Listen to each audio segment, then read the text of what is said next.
আজি 5 জুন মই মৰি যাম কিন্তু দেখাইছো ৰ'ব খেতি কৰিলে তাৰ চখ যি আৰু 8 বছৰ চলাল দুইটা একেলগে আগৰ দিনবোৰৰ নিচিনা এতিয়া সেই মজাটো এতিয়া কিন্তু আকৌ যাব লাগে ডক্টৰৰ ওচৰত। Good morning everyone. এতিয়া টাইম হ'ল ৰাতিপুৱাৰ 4:35। চকুত অলপ পানী মাৰি মই ওলালোঁ ৰাতিপুৱা মৰ্ণিং ৱাক কৰিবলৈ বুলি। মৰ্ণিং ৱাক কৰি আহি গ'লোঁ, এতিয়া ফ্ৰেছ হৈ ল'লোঁ। মায়ে চাহ দিছে, এতিয়া ৰাতিপুৱাই খাই লওঁ মাৰ হাতৰ লাল চাহ। আজি 5 জুন বিশ্ব পৰিৱেশ দিৱস।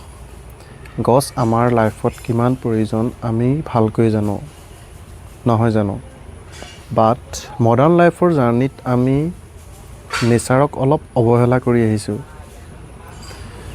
5 জুন বুলিয়েই নহয়, আমি গছ ৰুবলৈ চেষ্টা কৰিব লাগে, কাৰণ দেখিছে লাহে লাহে গোলকীয় উষ্ণতা কিমান বৃদ্ধি পাবলৈ লৈছে। আজি কেইটামান গছপুলি ৰুই আহোঁ।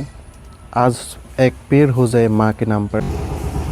এয়া আজি অলপ গছপুলি আনি থৈছিলোঁ। এইটো এটা মধুৰি পুলি হয়, এইটো ৰুলোঁ এতিয়া।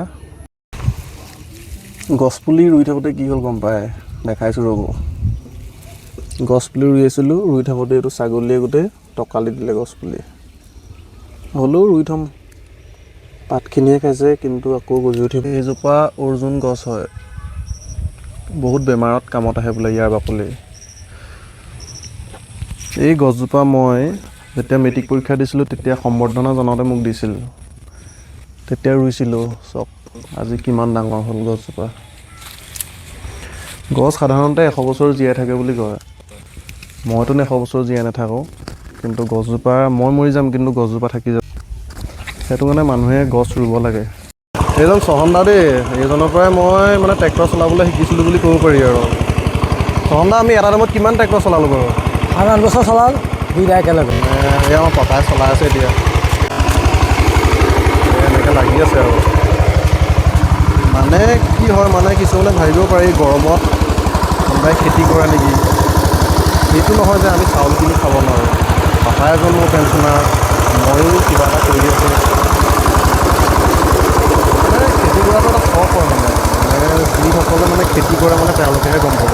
বা তুমি পেঞ্চন পোৱাই দেখোঁ, তাৰপৰা ময়ো কিবা এটা নহয় কিবা এটা কৰি আছোঁ। খেতি কেলৈ কৰিছা এই গৰমখনত? খেতিটো নকৰিলে নহ'বই নহয় আৰু। খেতিৰ বিষয়ে দেখোন জানই, খেতি কৰিলে তাৰ চখ যিটো আনন্দ, সেইকাৰণেতো খেতিটো কৰিবলগীয়া হয়, নহ'লে বা কেনেকৈ হ'ব? সেইটো হয় বাৰু, গম পালে। পাপায়ো ঠিক সেইটোৱে ক'লে, মানে খেতি কৰাটো এটা চখ। আগৰ দিনবোৰৰ নিচিনা এতিয়া নাই আৰু। আমি সৰু থাকোঁতে তেতিয়াতো গৰু হালেই থাকে পথাৰত, গৰুৱে হাল বায়। তেতিয়াতো আজিৰ নিচিনাকৈ ট্ৰেক্টৰ পথাৰত দেখিবলৈকে নাথাকে।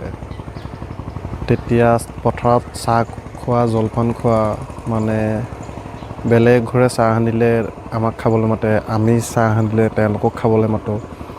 সেই মজাটো এতিয়া কিন্তু নাই আৰু। আপোনালোকৰ এই খেতি কৰাত চখ আছে নাই বাৰু? এইটো এটা চখ হয়,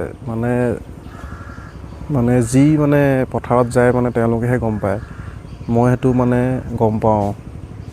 মই বহুত সৰুৰ পৰা মানে পথাৰত যোৱা হয়। যি পথাৰলৈ আহে, যি পথাৰৰ বোকা মাটিৰ গুণ লৈ ভাল পায়, মানে তেওঁলোকেহে মানে এইটো অনুভৱ কৰিব পাৰিব। এইটো চবেই অনুভৱ কৰিব নোৱাৰে। মোৰ পাপা আপোনাৰ ভাৰতীয় সেনাৰ এজন অৱসৰপ্ৰাপ্ত জোৱান যদিও মই এজন কৃষকৰ ল'ৰা বুলি পৰিচয় দিহে মই বেছি ভাল পাওঁ।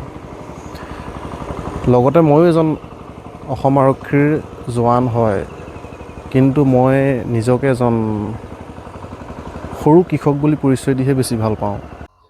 গছপুলি ৰুই মেলি পথাৰত খোৱা বোৱা দি নিজে খাই বৈ এতিয়া আজৰি হৈ ল'লোঁ। এতিয়া আকৌ যাব লাগে ডক্টৰৰ ওচৰত। ৰ'ব, আপোনালোকে গছপুলি কিমান ৰুলে কমেণ্ট কৰি জনাবলৈ কিন্তু নাপাহৰিব।